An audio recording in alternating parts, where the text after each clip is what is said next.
If your neighbor does this, leave town immediately. This isn't a story people tell around campfires. It's something that actually happens. Just quiet enough to stay out of the news, but loud enough that you feel it in your bones. It's been going on for years, decades maybe, different cities, different neighborhoods, but it always starts the same way. You move in. Things are fine. Normal. The neighbor across the street? Quiet guy. Keeps to himself. Maybe waves sometimes. His name's Mark, or maybe Marvin, you never really remember. Then, a week later, you notice something weird. You see him walking his dog at the same time every night. Always in a circle. 5 laps. No more. No less. And then one night there's no dog. Just him. Still walking the same loop. Same time. Same steps. That's when the knocking starts. Not on your door. On your walls. The side facing his house. Like he's trying to talk to you. Through the drywall. Through the bricks. Every single night. You ignore it at first. Then you hear the whispering. It's not coming from a speaker. It's not even in English. Just tiny sounds right up against your ear. But there's no one there. Not inside. Not outside. Your lights start flickering. Your doorbell rings once, only once. But when you check, no one's there. Your phone buzzes with a call from a number that doesn't exist, and when you answer, there's only static. But inside that static, you hear someone breathing. Not just breathing, copying your breath. Exactly. Then you see him again. Not walking this time. Just standing in his window. Not blinking. Not moving. Facing you. Every night. Same spot. As if he's memorizing your face. As if he's waiting for you to notice. And when he finally smiles, it's not right. Too big. Too slow. Like someone practicing in a mirror but never getting it quite right. Then come the footsteps. Outside your front door. Slow. Heavy. Like someone dragging something. One night, you check the peephole. Just once. You wish you hadn't.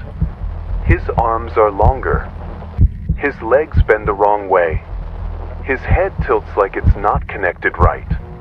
And his eyes, they don't blink. They just stare. Through the peephole. Into you. He never knocks. Not with his hands. But you hear your voice from the other side. Begging to be let in. Crying. Screaming. It's your voice. Exactly. But you didn't speak. You didn't move. If you open that door, something changes. Not all at once.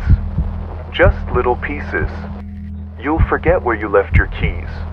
You'll forget your sister's name. You'll forget your favorite food. And eventually, you'll forget what your own voice sounds like. That's how it starts. Not with fear. With forgetting. And one night, when it's too much, you'll step outside. You'll go across the street looking for him. Looking for answers. But you won't find his house. You'll find something shaped like a house. Something pretending. The windows are painted on. The siding breathes like skin. The front door leads to a hallway that stretches longer than it should. Too long. No furniture. No pictures. Just the sound of footsteps ahead of you, always out of reach. And something moving behind the walls, following. You take a step forward, and the carpet pulls at your feet like wet moss. There's a hum in the air, not mechanical, but biological, like breathing from somewhere deep under the floor. A door slams behind you without sound. You didn't see it close, but it's gone now. And the hallway grows longer. With each step, The light behind you dims, and the shadows ahead flicker like candlelight. You try to speak, but your voice doesn't come out. Not like it used to.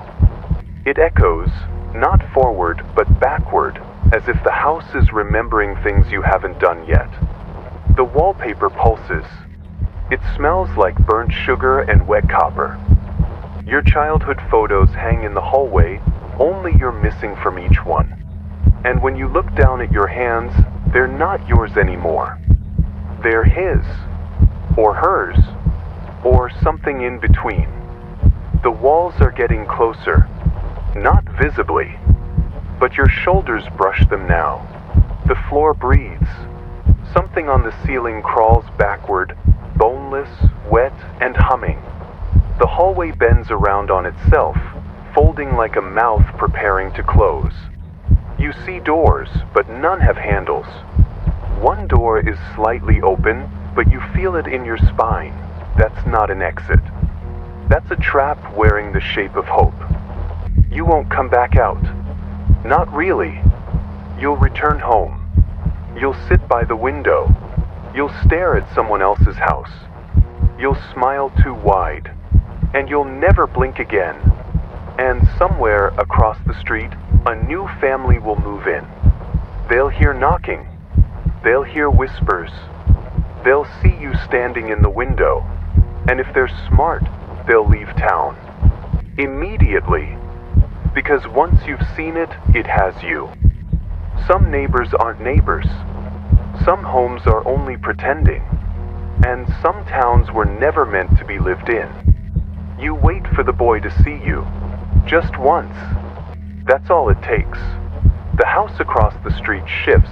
The roof lowers. The lights change color ever so slightly. It's ready again. Ready to pull another mind apart. You remember now, this didn't start with him. Or you. Or even this town. This thing, it's older than roads. Older than memory.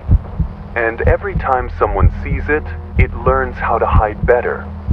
It's not hungry. Hunger is human. This thing is patient. It watches. It mimics. It infiltrates by inches until no one remembers what the real house ever looked like. Until the entire street becomes a reflection of what it wants you to believe. And once the reflection is complete, it doesn't need to pretend anymore. It becomes the neighborhood. And you're just one of many now. One of the watchers in the windows. You'll see them eventually. Other windows. Other eyes. All across the cul-de-sac. All smiling. All still. The question is no longer, why is this happening? The question is, how long until they open the door? Because the knocking won't stop. And one night, someone always answers.